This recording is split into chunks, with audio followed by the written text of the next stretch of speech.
Hola, bienvenidos a nuestra serie Cobertura en tiempos de pandemia de Ojo al Podcast, el podcast de Ojo con mi Visto. Soy Beatriz Colmenares y me acompañan para conversar sobre los retos y ajustes que hubo que hacer desde marzo de 2020, cuando en Guatemala se informó del primer caso de un positivo por coronavirus, 2 personas. Claudia Palma, quien se incorporó al equipo en marzo de 2020, e Isaías Morales, quien es reportero de Ojo con mi Visto desde enero 2017. Bienvenidos a ambos. Hola, ¿cómo están? Me gusta bromear y decir que la pandemia me trajo en esta nueva etapa de mi carrera como periodista. Estoy encantada de estar con ustedes y ser parte de esta versión pandémica, como la llama mi compañero Isaías Morales. Hola Claudia, hola Beatriz, es un gusto compartir con la audiencia y contarles la experiencia que hemos tenido en estos meses de pandemia. Pues bien, ¿qué les parece si empezamos a conversar? Y Claudia, ¿cuál fue el primer ajuste que tuviste que hacer a nivel laboral a partir del 13 de marzo cuando se detectó este primer caso de coronavirus en Guatemala? Significó aprender aceleradamente los términos nuevos para hacer las coberturas, como por ejemplo curva de contagio, paciente cero, incubación, todo un glosario médico con el que no estaba familiarizada y además de esto, entender las dinámicas de este microcosmos en el que navegamos cuando hacemos coberturas municipales. Y a ver, hablemos sobre las palabras en particular, de todos estos términos que tuviste que aprender de forma acelerada, de todos estos conceptos, ¿cuál fue el más difícil? Uno de los que más me costó, Beatriz, fue el número de reproducción efectiva, que es el número de contagiados a partir de una persona infectada para un determinado tiempo, es decir, la velocidad con la que el virus se está propagando.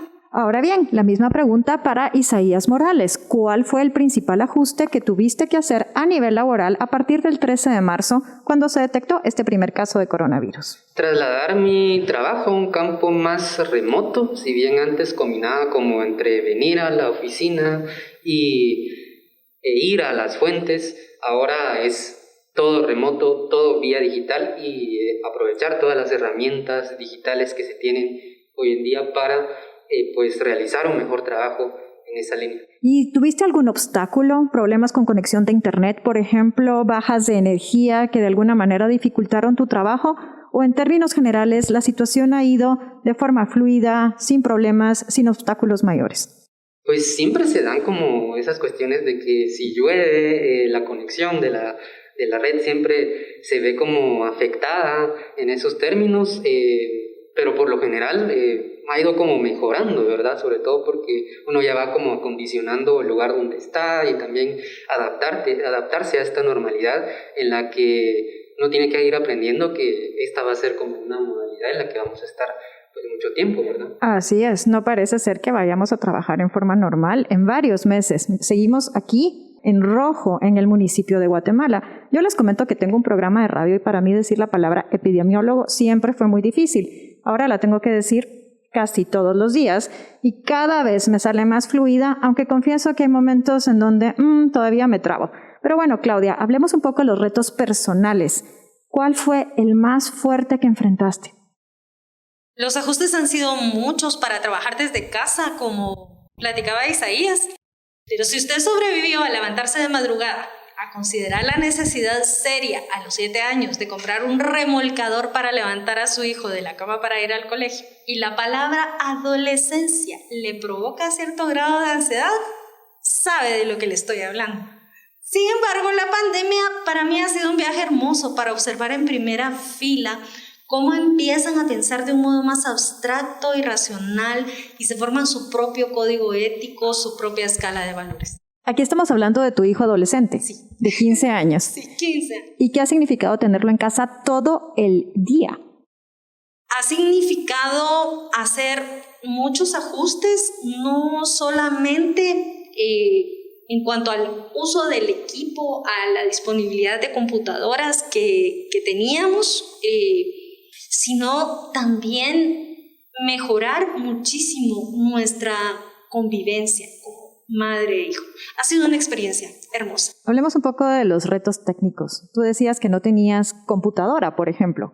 ¿Cómo se agenciaron de una computadora de un día para otro? Tuvimos que comprar una computadora más y en algunas ocasiones me siento identificada con esos anuncios de las telefónicas cuando estás en medio de una sesión de Zoom y te quedas sin internet, así como frisada, ¿verdad? Es un nuevo concepto que también hemos tenido que adaptarnos al freeze y hablar de algo que, bueno, creo que es un anglicismo con el que jamás en la vida nos habíamos familiarizado. Exacto. A ver, Isaías, ¿cuál fue el reto personal más fuerte que has tenido que enfrentar desde que empezó la pandemia? En mi caso fue adaptarme a vivir solo porque antes compartía el apartamento con 4 amigos y ellos se regresaron a sus lugares de origen, ¿verdad?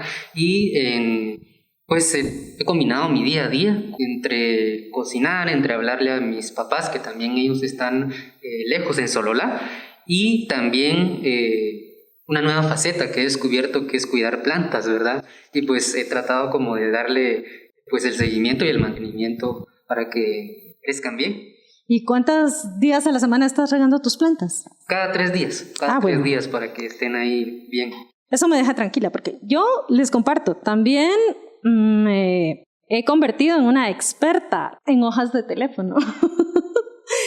Me encanta esto de las plantas, nunca había cultivado plantitas, me ha dado por seguir en redes sociales a los expertos en este tema y una de estas mañanas leí cuando uno de ellos posteó: si se te muere una hoja de teléfono, estás en graves problemas. Volví a ver mi hoja de teléfono y me sentí, la verdad, muy orgullosa. Así que ambos han adquirido habilidades en la botánica que no sabían que tenían. Así es. Pues qué bien, qué bien. Yo les cuento que yo he cocinado más de alguna cuestión, pero ahí estamos.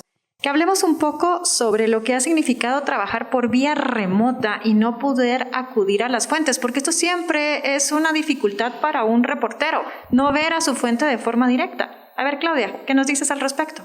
Es un reto hablar a lugares remotos y sobre todo hablar con fuentes que nunca te han visto. Para mí ha significado dar una mirada a esa Guatemala profunda. Porque creo que es importante recordar en este momento, Claudia, que tú recién te incorporaste al equipo. Estas no eran las fuentes habituales con las que tú conversabas tradicionalmente en tus coberturas periodísticas. No, usualmente yo cubría política. Para mí este microcosmos de la cobertura municipal me parece nuevo y fascinante. ¿Y qué ha sido el mayor descubrimiento en ese sentido? Lo que más te ha sorprendido cuando empiezas a contactar a fuentes con las que habitualmente no estabas familiarizada. Como te digo, salir de esa mirada de periodista capitalina y ver un poco más allá la realidad de nuestro país al interior. A ver, Isaías, en tu caso, ¿qué ha significado trabajar por vía remota y no poder acudir a las fuentes de manera directa? Porque, de alguna manera, tú sí estabas acostumbrado a ver a muchas de tus fuentes.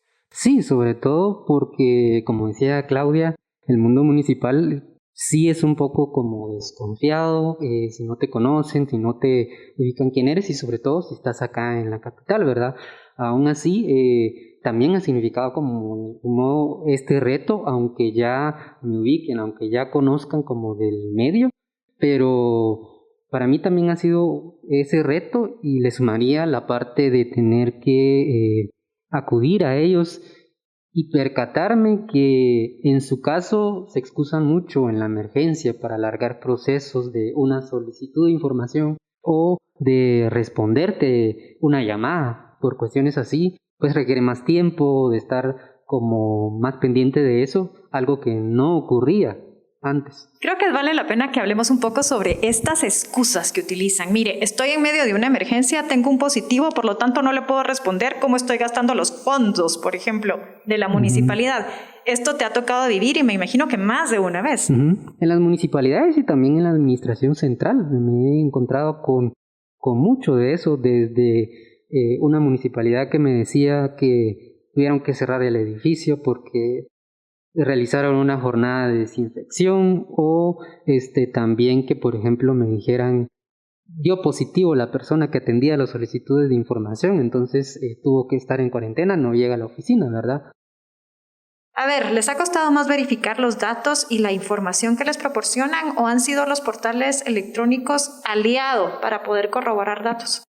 Los portales electrónicos definitivamente son aliados, especialmente en esta etapa en la que las herramientas digitales son indispensables, pero sí creo que es mayor la inversión de tiempo en buscar a una fuente o en buscar la información. Isaías, ¿cuál ha sido tu experiencia al respecto? Verificar datos e información que les proporcionan. Guatecompras ha sido un aliado, me imagino. Guatecompras sí ha sido como mejor en ese sentido, versus la ley de acceso a información, que es una herramienta que complementa muy bien la fiscalización.